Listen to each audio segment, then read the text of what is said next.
The history of softball in Mactier dates back to the 1930s. It was after World War II ended and the servicemen came home when ball teams were again being organized. In 1945, Ralph Pender of Parry Sound, who worked as a Canadian Pacific Railway yardman and who lived at the boarding house in Mactier, formed the Intermediate C men's team that competed against teams from Parry Sound, Britt, and Gravenhurst. Ralph coached this team to the town's first big championship in 1946. Jean Russell, 10 at the time, recalls that Ralph was a great guy and has fond memories of being the bat boy, despite the fact he had to carry the bat bag and equipment from the boarding house to the ballpark and back for all games and practices, a bag that weighed more than Jean did.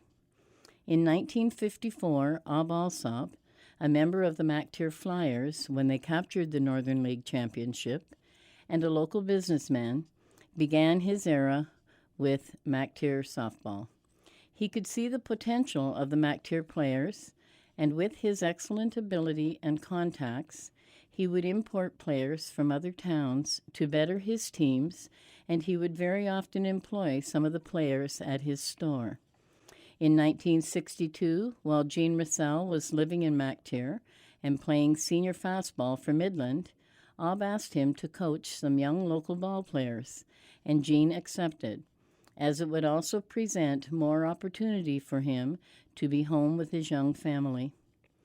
In 1963, manager Alsop and coach Russell developed a team comprised of Mactier players, Murray Jones, Wendell, Wink Fisher, Jimmy Blanchard, Paul Simpson, Kevin Simpson, Rusty Morgan, Blaine Fisher, and from Parry Sound, Rick Thomas. They had to recruit both a pitcher, Billy Pankey from Sudbury, and a catcher from Toronto, Robbie Canning, who vacationed each summer at Foots Bay. Jean Russell also reached out to a great softball man from Parry Sound, Earl Thomas, to be his assistant coach.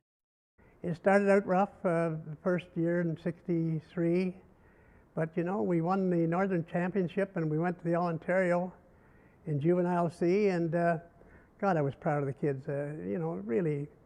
And we only had the two boys from out of town at that time, and other than the Parry Sound kids, and they were really well. In 1964, with Murray Jones and Wink Fisher not returning to the team, others had to be recruited, including Jerry Whalen of Mactier, Jack Barrett of Foots Bay, and Parry Sound players Brian McKenna, Wayne McKenna, Bobby Orr, and Sandy Heidman.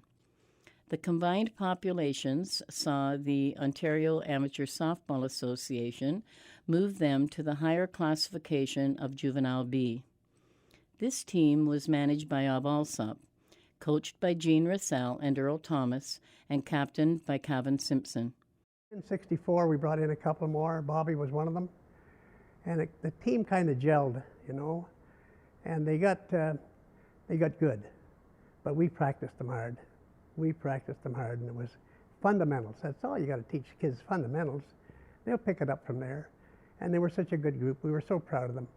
And they had one heck of a year in '64, and I'm proud of the way it worked out. It was really nice.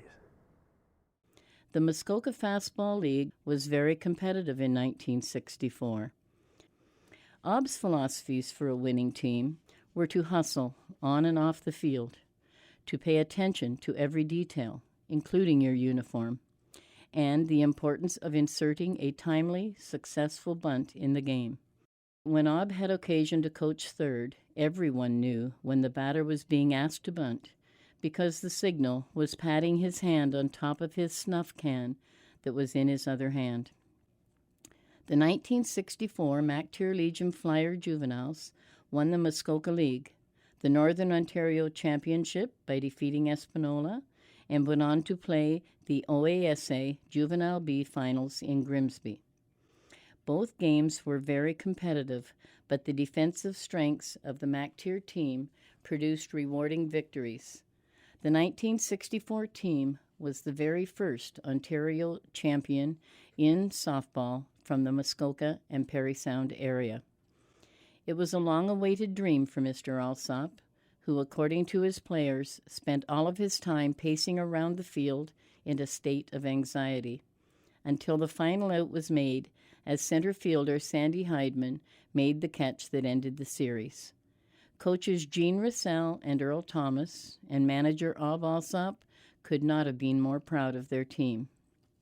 Mactier continued to produce top softball teams, but it was not until 1969, with Sandy Heidman coaching, that another OASA Ontario Juvenile Championship was celebrated. A worthy quote from Rick Thomas: "We had such a great time and made many fond memories. We were so fortunate to have such good influences in our teenage years."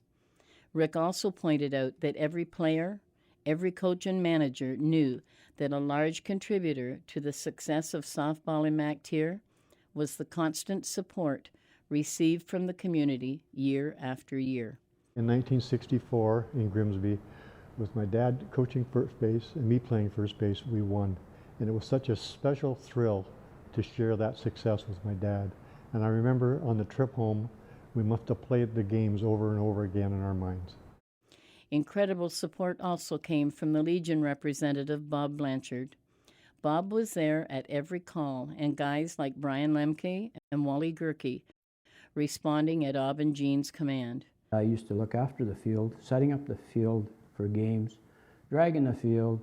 I used to go around and with a PA system in the car and do the announcements for the field and all that, and a general guy to help the team out.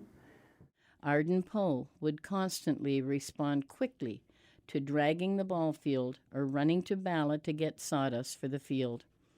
Honorable mention must also go to umpires Donnie McDonald and Jack Grieve, both railroaders, who were there to umpire so professionally.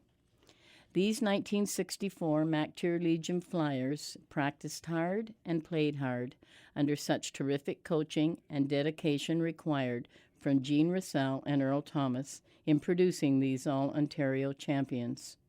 On this, the 50th anniversary of their OASA Juvenile B Championship, many of these good friends are back together today at the Bobby Orr Hall of Fame. I'd like to thank Bobby and the town of Parry Sound for the opportunity of bringing the players back together after 50 years. It's a great opportunity for us. I'm sure all the players are the best of friends, and nice to be back again.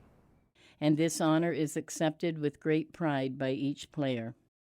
Eugene Russell, Billy Pankey, Robbie Canning, Rick Thomas, Bobby Orr, Paul Simpson, Jim Blanchard, Russ Morgan, Sandy Heidman, Wayne McKenna, Brian McKenna, Jack Barrett, Jerry Whalen, Blaine Fisher.